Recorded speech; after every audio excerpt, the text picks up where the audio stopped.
Horses out, we have King Theodore past the begin, rushing about the outside, Security Prince racing in third, Flawless, Baby Pot down on the inside, then followed over by Flying G and Lucky Pala, passing by the judge stand for the first time. We have King Theodore, the leader by about 2 lengths, Security Prince in second, 5 lengths away in third, Flawless, Baby Pot, Flying G in between horses, Lucky Pala, and going along for the first turn, we have King Theodore by about 3 lengths this time.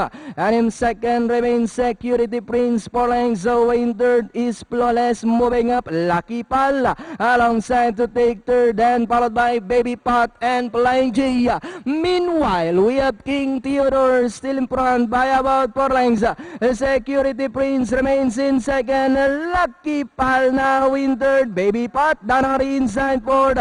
Then followed by Flawless and Flying G. King Theodore by only 2 lengths.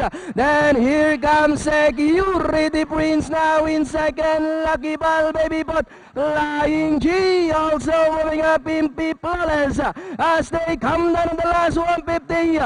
King Theodore on the outside, moving up now is Security Prince. Flying G, Lucky Pal, King Theodore, Security Prince is on the outside. Flying G, it's now Security Prince. Down on the inside is King Theodore. King Theodore, Security Prince is on the outside. Lucky Pal, and finally it's King Theodore, Security Prince. Then comes Lucky Pal. 364. 364 unofficial, parang yun lang nakita ko. Parang pang ilang ano to?